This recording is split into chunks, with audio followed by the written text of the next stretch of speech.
పల్లీ చిక్కీ నేను చెప్పిన ప్రాసెస్‌లో కనుక చేస్తే అస్సలు ఫెయిల్ అయ్యే ఛాన్సే ఉండదు. చాలా పర్ఫెక్ట్‌గా వస్తుంది. అలాగే టేస్టీగా ఉంటుంది. చూస్తున్నారు కదా ఎంత పర్ఫెక్ట్‌గా వచ్చిందో. దీనికోసం ముందుగా స్టవ్ ఆన్ చేసి ప్యాన్ పెట్టుకొని 1 కప్పు పల్లీలు వేసుకొని ఇలా మీడియం ఫ్లేమ్‌లో పెట్టి డ్రై రోస్ట్ చేసుకోవాలి. మీడియం ఫ్లేమ్‌లోనే పెట్టి డ్రై రోస్ట్ చేయాలి. అవి చల్లారిన తర్వాత ఒక ప్లేట్‌లో తీసుకొని పట్టు తీసేసి రెడీగా పెట్టుకోవాలి. ఇప్పుడు ఇంకొక ప్లేట్‌కి ఘీ అప్లై చేసుకొని రెడీగా పెట్టుకోవాలి. స్టవ్ ఆన్ చేసేసి ఒక ప్యాన్ పెట్టుకొని ముప్పావు కప్పు బెల్లం వేసుకొని కొద్దిగా వాటర్ వేసి బెల్లం కరగడానికి ఒక 2 స్పూన్లు వాటర్ అయితే సరిపోతుంది.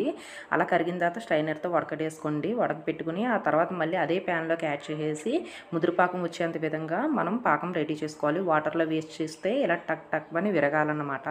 అలా అయితేనే పర్ఫెక్ట్‌గా వచ్చినట్టు. ఇప్పుడు స్టవ్ ఆఫ్ చేసేసి ఇందులో ముందుగా ఫ్రై చేసి పెట్టుకున్న పల్లీలు అలాగే ఒక స్పూన్ ఘీ వేసి బాగా మిక్స్ చేసి ఘీ అప్లై చేసుకున్న ప్లేట్‌లోకి యాడ్ చేసేసి ఇలా ఒక గిన్నెతో ఇలా ఫ్లాట్‌గా చేసుకొని చల్లారిన తర్వాత పీసెస్ కింద కట్ చేసుకోవడమే. Thank you.